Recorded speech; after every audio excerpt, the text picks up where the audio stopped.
I would like to thank you for coming out to WordCamp this year. It's been an extraordinary effort on the part of all of our organizers.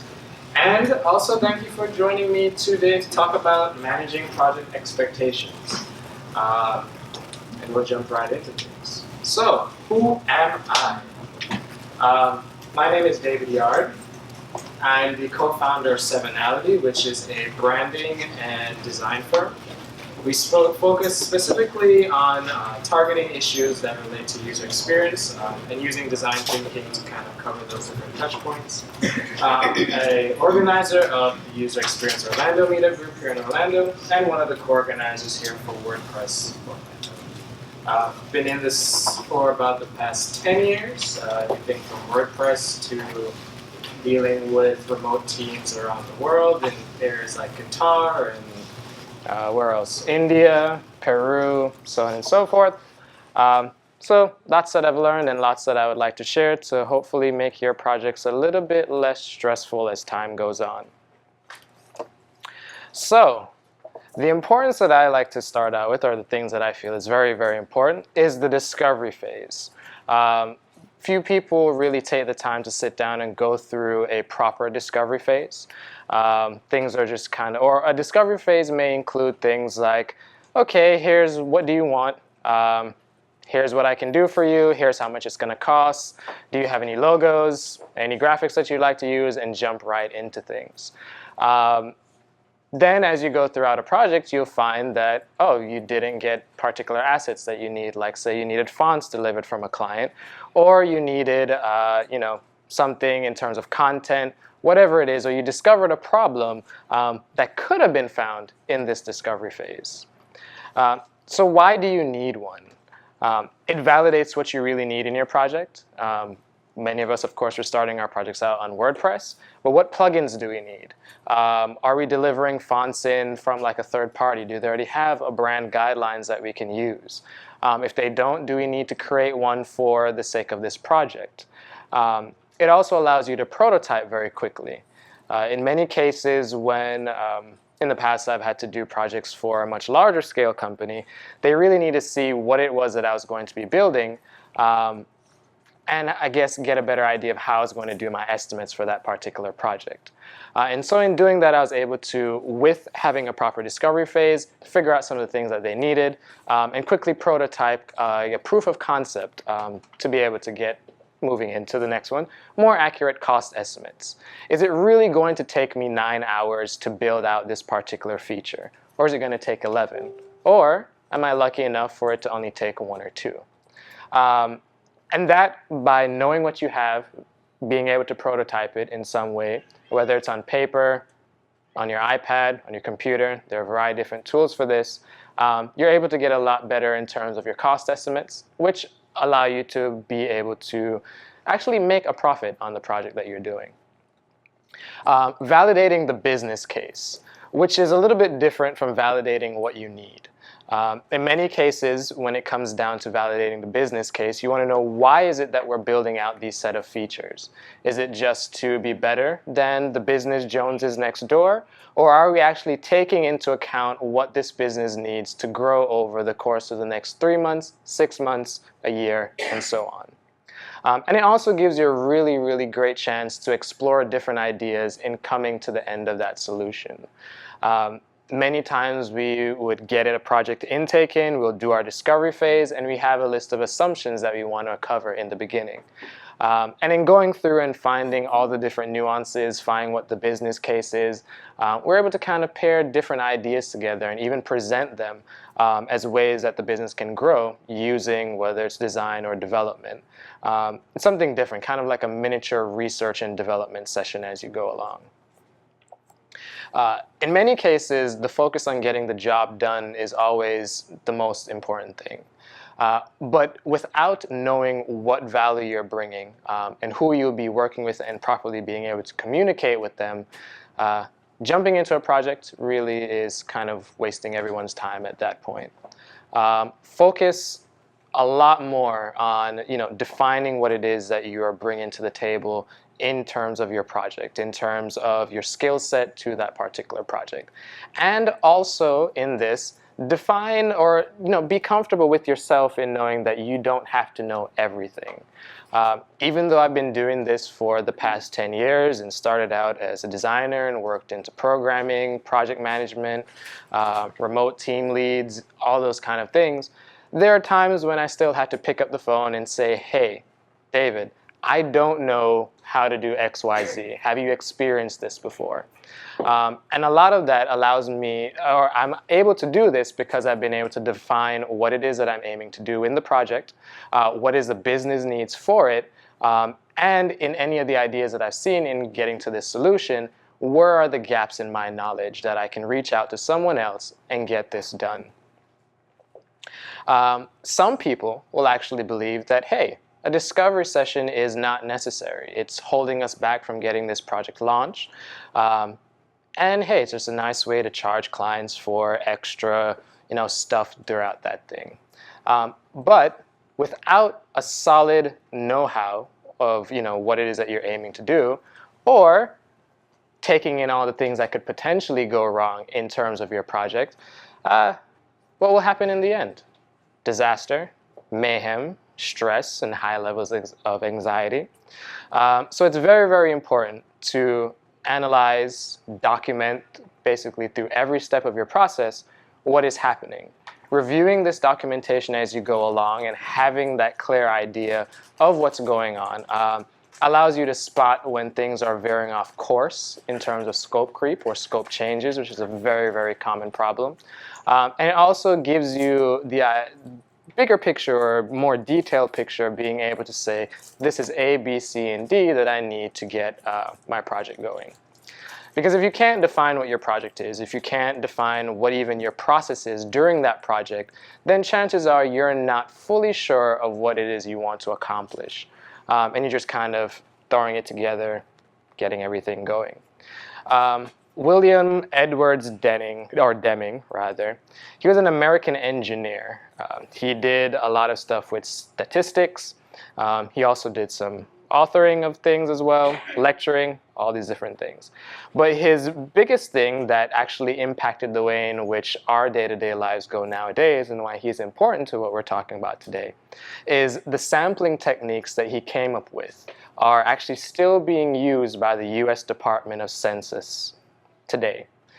When he did them years and years and years ago, he didn't know that they would probably be used to the scale at which they are now.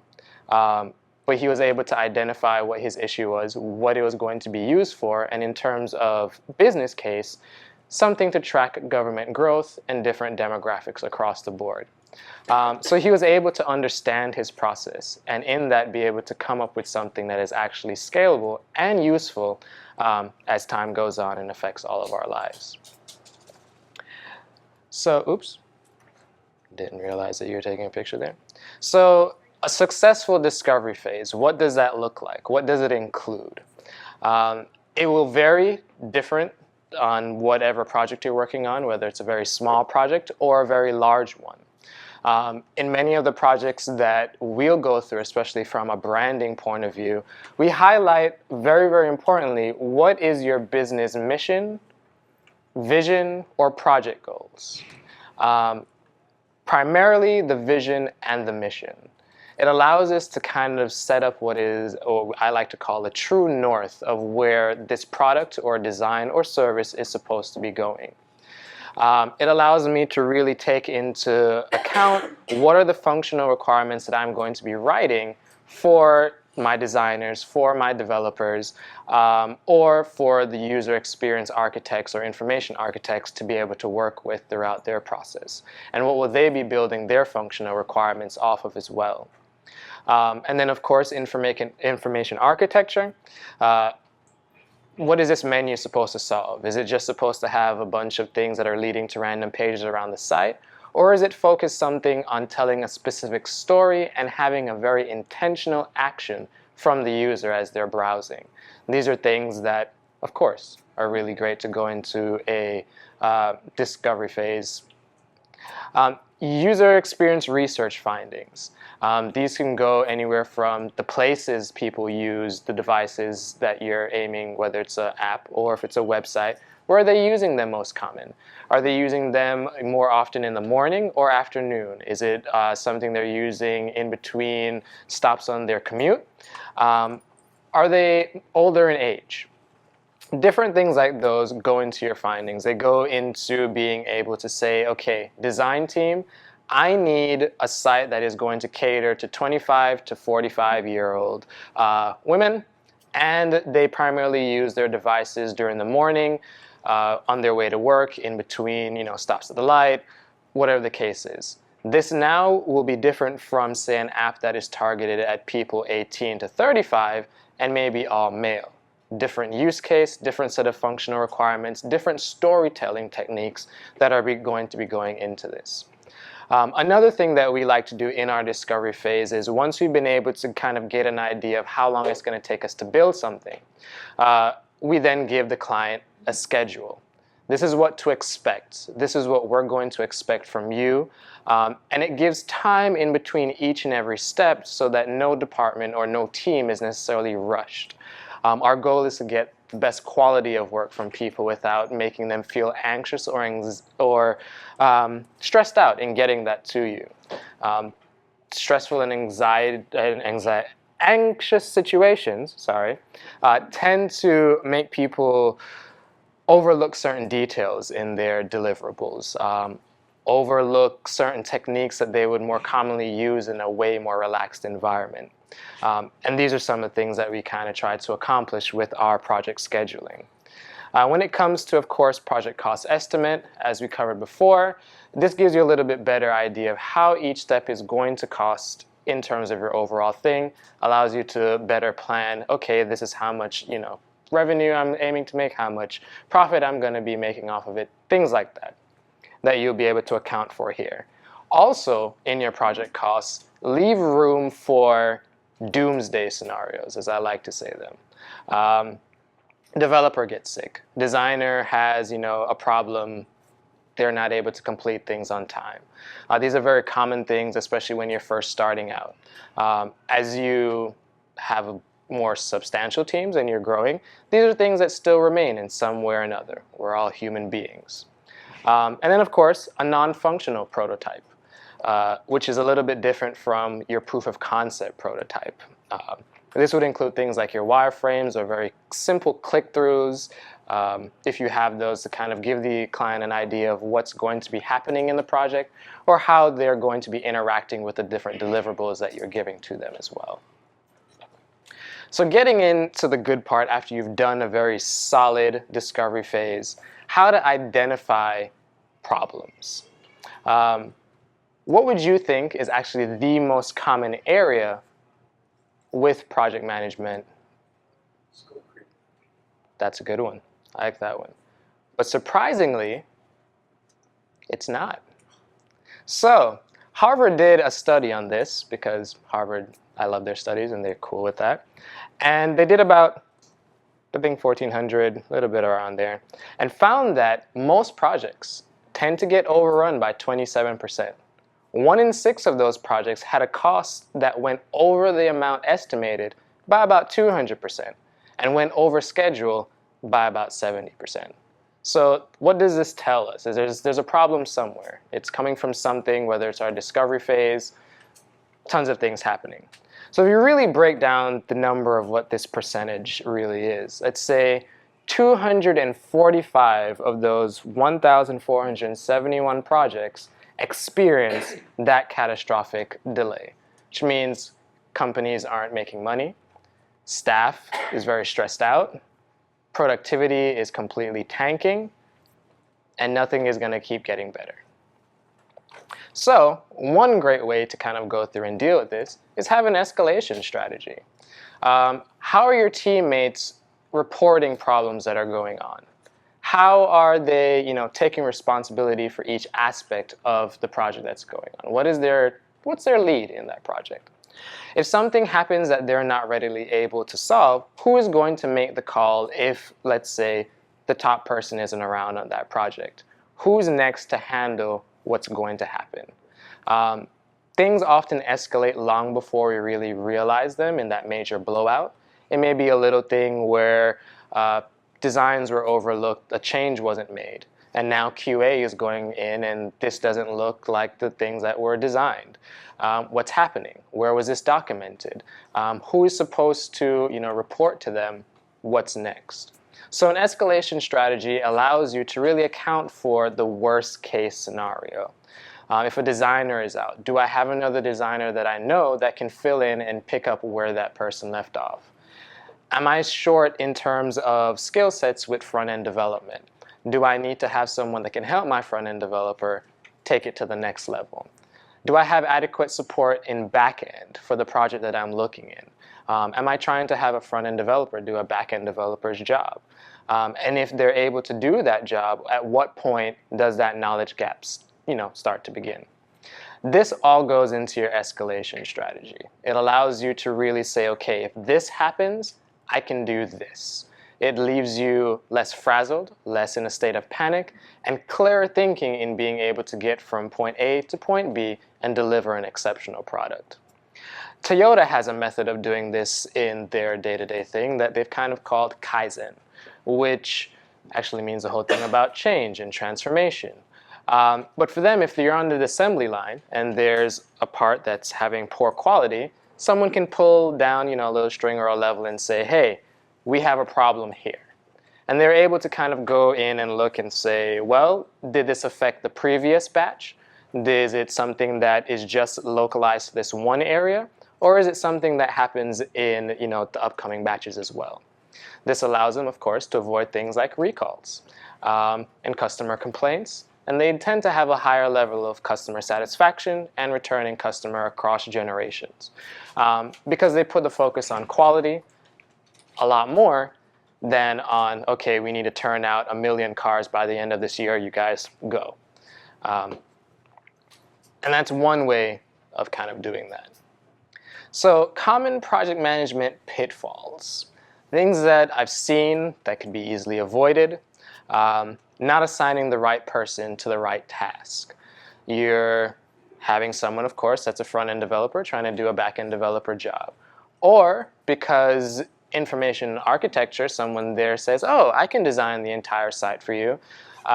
They may not be up to date on the best practices for designing something out with that particular user experience. So know who you are putting in the right places on your bus. Otherwise, you'll have a very long bus ride through a tormenting hell. Failing to get everyone on the team behind the project. You have your kickoff meeting, and I'm sure many of you have experienced where everyone's excited, it's going great, it's amazing, but then there's that one person or two people that are just kind of like, I don't think that's going to work. I'm not really in support of how this project's going to work out. Our last project didn't go so well, so why do we think this one's going to be any different than that? Understand what are some of their objections to maybe just starting this new project. If they're new to your team, find out what are some of the things that they commonly experience that went wrong on their previous projects. And kind of be a little bit more transparent in how you're handling it. Going back to your escalation strategy. If something happens and it goes wrong, it may, that person may not be in support of your project now because they experienced a situation where things escalated and no one really had a proper plan in handling that. So they're now hesitant in getting behind this project. So be sure to get everyone on your team together in support and aiming in the right direction. It's much easier for a company or a team to fend off external attacks if internally they're together and strong. If you're having internal issues, then you're not going to be well put together to handle anything externally, and you'll just eventually fall apart. Not getting executive buy-in. This has been the biggest thing outside of scope creep that has ruined many, many projects and limited the effectiveness in which they could have been in terms of overall success. Understand what shareholders are looking for. Besides money, they may be looking for better brand awareness, bigger market share that could be also gained without having to go into necessarily making a whole lot of money. understand what they're looking for, get their buy-in very, very early. It will save you a whole lot of pain. Remember our bus that was tormenting through hell? That's one way to not be on it. Say, for instance, you're going in, you've done your discovery phase, you have everything documented, all the teams are ready to go, but you've done your wireframes and you've submitted them over, you haven't really heard anything back, and you're like, well, you know what, we're going to be proactive and get on this. And you submit those wireframes maybe to design or development to start building out something until you get that feedback in. What happens? Development says, oh, well, is this the final version? Design says, this doesn't seem to have every state that we need for the proper experience. Information architecture is like, oh, we haven't even done the menu or thing. So it causes you to essentially skip steps in trying to be excited to get that project rolling. So get everyone behind your project, get the executive buy-in very early. It'll save you a lot of time down the road. Functional requirements, or not being specific enough with what the scope is. If you outline to a client, to a shareholder, to a group of board of directors that the product that they're going to be receiving is going to be an application that helps them connect with local people that are looking for their product or service, but in the end they get an app that can basically send a robot to Mars. Yeah, it's cool. You built an app that could send a robot to Mars, but did you give them what they were looking for? Did you set that expectation to say, this is what we've pulled in from our research? Do you agree with this? Again, going back to our executive buy-in. And then laying that down in the scope. This is what our team will be working on. This is what designers will be responsible for. This is what developers are responsible for. And then avoiding the scope to constantly change. In agile development or software teams, one very big thing that is not often practiced is if you get a change request in that particular sprint that you're in, it should be placed outside of that. Everything in your current set of tracks should be done, and then you go in, because of course this is changing the approach that you're going with. This is changing things that may ultimately be designed, and in the end it may be something that is more of a nice to have than a need to have. Providing aggressive / overly optimistic timelines. That one is pretty self-explanatory. But if you're working with a team of people, and when you originally brought that team in, you said, hey, you're not going to have to work weekends or till 4 in the morning every night for the next 6 months, because we believe that you are a person. But when it comes down time to get things out the door, project schedules are a mess, promise that I'll get you this done by next week, but client hasn't even responded with any of the details for you to go forward. And when they do, then you're saying, oh yeah, our original timeline still holds true. Remember earlier, anxiety, high levels of stress, low quality? That is one way we can avoid that. Not having a system in place for approving and tracking these changes. We'll get them in via Skype, text message, on the back of a napkin. Only thing that I probably haven't gotten a change request in is smoke signals, but you name it, it has been there. It could be even a picture of, oh, I saw this on somewhere else, and I think this is what we should do with our thing. Yes, no.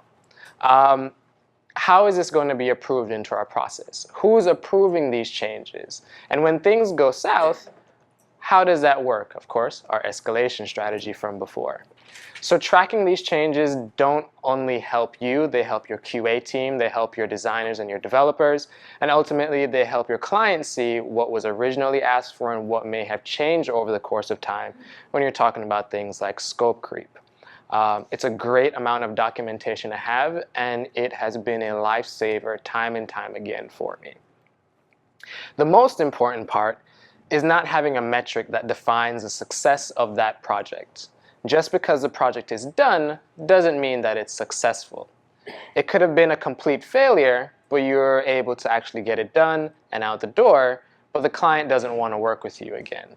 Your designers, they have a little less faith in you. Your overall team may have, a lot less trust in you. What are the metrics you're using to define the success of that project? With these, in the projects that have actually gone 100% well over the course of time, it has been absolutely amazing.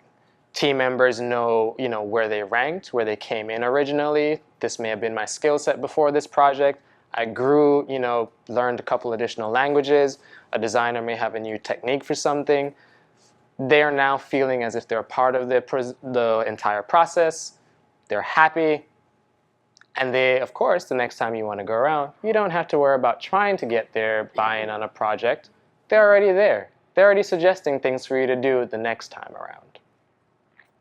So the common problem that we have is a very simple-minded type focus. We strictly want to just get the project done, put money in the bank, get our name out there as having a really successful firm or agency, and move on to the next one. But here's what happens.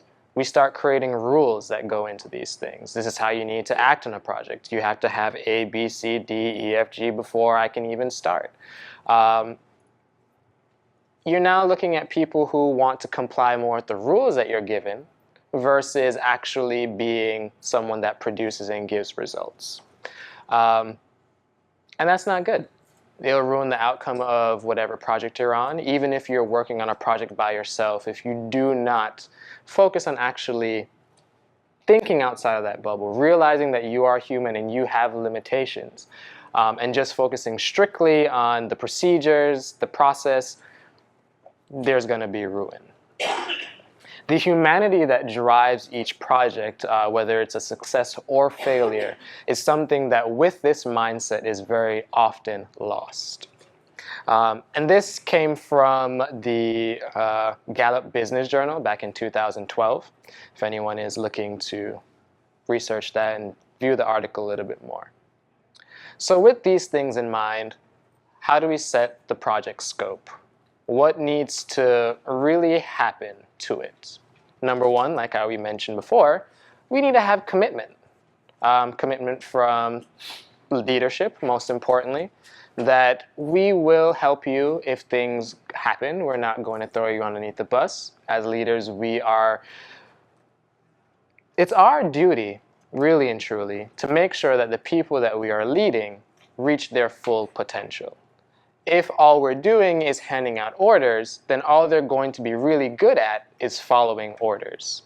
But if you believe that when they do commit to something, that the promises that are there, that everything that happens, that these plans, that this is what we're going to work with, and of course allowing room for change, then they're going to be a lot more in tune with that process and getting a scope nailed down.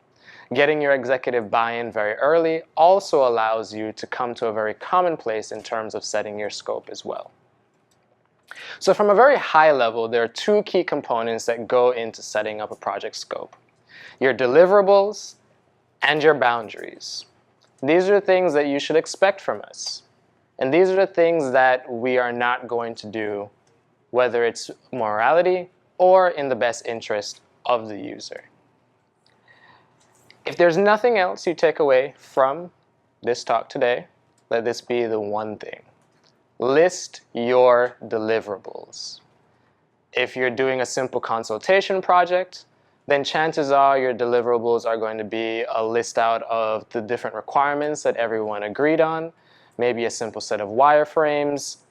If you're doing a web project and it has multiple components, like you're doing the brand identity design, you're integrating that into software development, and you're doing this whole huge platform, list everything. Break them down into categories, and then now you're able to see, okay, this is the 100% view, this is how much has been done, this is how much is left to go, this is where I'm short in terms of resources or human ability to help me get it done, and this is what I need to get over that roadblock. Learn to say no. Yes, I like the angry baby. No is actually one of the first things we tend to learn in life. Um, and we hear a lot about it as time goes on. No, mine, no, no, no. But in terms of development, no doesn't always mean that it's the end of, your relationship with that client. If anything, it helps you establish trust and respect with them. That they know that there is a certain level to which you are going to draw that line and stand for something. Otherwise, you'll literally fall for anything that happens and comes out of that pipeline. So to do this, to help you set a proper no, create a boundary statement, right? Help separate the things that are actually applicable to your project and things that are just, yeah, they're nice to have, and I want to have them there to make things awesome, but they aren't really a part of the original scope. They may be like, oh, I want my logo to do a 3D animation that jumps in and rides on a unicorn. Honestly, I don't see how that helps, any business case. So, of course, this would exercise a no. Or a client says, hey, we want to support IE8, IE7, and if you're very unfortunate, IE6 and Opera Mini. Well, how much of this is, being used by the people using your app or whatever? If it's less than 1%, why am I dedicating huge amounts of resources to being able to do that? This would be more of a no. Or, not at this present moment, we're going to develop it out for, the data that we see, or your popular browsers, to make sure that they're working in that area. And then, if we do have time at the end of it, instead of blowing through the budget and then hoping the client pays for it, we'll go and do those things as well. Going into your boundary statement after that, it kind of helps you when you're creating your contracts. This is something that you'll kind of, just drop in and say, these are the standard lists of browsers that we support. These are the things that you'll tend to have. And they'll know, okay, these are the boundaries that I'm going to be pushing on. For me personally, with our agency, we will not work with, companies that deal with tobacco or alcohol or anything in adult entertainment. That's just me. I don't want to, if I know that my skill set in something's extremely well, I want that to be going to something that is going to actually have a good benefit on society versus excelling and padding the pockets of someone that is just there for the money. So in your scope statement or your boundary statement that you're creating, what is the justification for this feature? Is it something like our unicorn example that we just really want to have because it's awesome and it's cool? Or is it something that is going to actually help the person we're building this product for achieve a lower amount of, I guess, fear in using it? It's easier for them to adopt. What is the description of this product? What, ideally, when it's built, do I want it to look like? What are the things that, in terms of acceptance criteria, am I going to use to say this step has everything that I need for the most part to move on to the next step? If I'm handing things off from design to development, does development have things like the fonts used, whether it's the font files or they are directed to find it from a place like Typekit? Do they have the logo? Do they have it in SVG format, PNG, or JPEG, depending on your departmental preferences? Little things like those before you move a project on to the next level are things that you want to have in your acceptance criteria. That way, if you're going through a project and you say, well, looking at the scale of this project, I don't have the most basic hover states to move on, then I know that, okay, I need to let design know these hover states are crucial for when development is starting to build out the framework, that this is something they'll do in that process, versus having to go back after they've done 3 or 4 or 5 other pages and then make sure that it's consistent through all the way out. Again, saving time by preparing in the beginning. Project exclusions. What am I not going to do in this project? Again, I'm not going to support IE8, 7, or 6 if, less than a certain percentage of your overall base is really using it. And to take that statement a little bit further, if that base, for instance, say 5% of the people are bringing in 80% of the revenue, now it changes a little bit different for me. I want to support that. But if I cannot make that correlation and say, okay, IE8 users are spending more than people who keep their browsers up to date, then it's mainly a nice to have because I just see this data keep popping up. What are the constraints that I have? Do I have enough in terms of human resources? Do I have enough in terms of server space? Tangible, intangible. Do I have enough of these? What are the things that are tying my hands behind my back? And then the assumptions. What do I not have? What am I making, my bridge mentally connecting to? If I don't have hover states, and this is a pretty simple example, I can say, well, these links should have underlines underneath them. And side note, for accessibility reasons, they should. However, is that a correct assumption? Maybe design had it that there's going to be a little arrow that pops out at the end of it and does a little animation when I hover over it. That's an assumption that if I can kind of bring the question up in the beginning, I can get it answered before I actually start building or doing something else in that project. So when you're creating a boundary statement or a scope statement, these are some of the things to really look for and keep in mind when you're putting that together. So earlier we mentioned that scope creep has been something that's a detrimental part. Surprisingly, that is not the biggest area where these changes come from. They actually come from your business requirements. Business is going into a new market. They, for some reason, may need a ton of print collateral. Well, that market has shifted. They no longer need as much print collateral as they once did. They may need a lot more emphasis on a digital strategy. The entire scope changes. A lot of people are upset. Printer is like, oh, I'm not going to make a whole lot of money off of this. But that's what happens in a project. Things change. We have to adapt to them. And we have to keep in mind that scope changes aren't always the death of us or bad or the client doesn't know what they want. They came to us for a reason because we are the ones that have the skill to be able to take it to the level in the area that they do not have that skill in.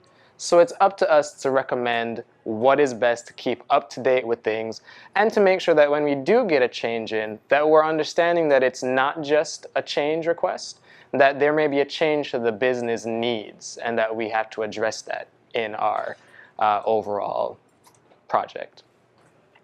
So our project is gone pretty well. Everything's pretty happy so far. What happens next? We have to review them.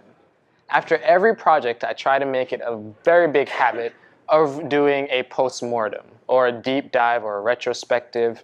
Different names mean the same thing. Review what you've done in the past. Were your assumptions correct in the beginning? How close were you to those assumptions in the end when that project was over? Did you connect with everyone well? What pitfalls did you have? What are some things that could have been avoided? Document these things. And then take, maybe 6 months after you've done a bunch of different projects, look at how you've progressed through each and every one of these. A lot of our deep dives that we look back and say what has gone wrong has actually gone into content for many other things, whether it's a blog post, social media, update, different things that we've learned that we'd like to share. Otherwise, if we didn't do a review, we would never have had access to this data about ourselves. We're collecting data on our clients. Why not collect data on ourselves and see how we're growing as well?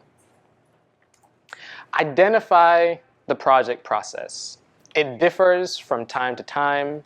It could be where you need to do wireframes in this project, but all you really need to do in the next one is write out a list of requirements and hand that off to a developer. Each case needs to be understood. The deliverables need to be clear. And any achievements and lessons learned need to be documented in the end. It allows your team to know, of course, going back to defining our metrics of success, how successful was this project? How much were we close to really being successful, or how far were we from being successful in this project? That's what happens when you do a deep dive. And we're going to go into how to do one. So elements of a good post-project implementation, or as I'm going to refer to it from now, a PER. So identifying, of course, the items that were done well. Identifying the items that could be improved. It could be, hey, handing things off to development, handing things out to the client. This is where our project is really lacking. This is where we can really up our game on the overall experience. See what's broken. You may have a process that's going for years and years and you feel like it's working well, but after you've looked at some of the data that came back, it could be hindering you from being a lot more effective and efficient at your job. And then from there, decide on action plans. Have them ready. Don't just say, hey, this was a great review, thank you guys for coming out. Actually plan and saying, I'm going to implement this within the next 3 months, next 6 months, however long. Decide on a plan and work towards it. So how to prepare for a post-project implementation review. Find, well, the individuals are there for many that are very small. If you're dealing with remote teams, of course, you want to send them out maybe a link to wherever you're hosting it.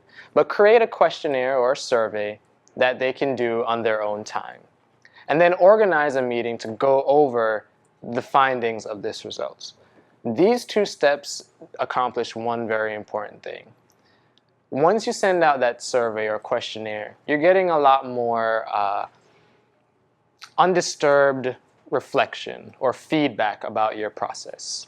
If you're doing that in a group setting, it tends to be kind of muddied by what the other person thinks or who is the most influential in getting their thoughts across. Getting that individual feedback allows you to then see, whatever patterns are emerging. Is everyone complaining about the same thing, or is it just a small subset? Kind of allows you to see what's going on in your process as well.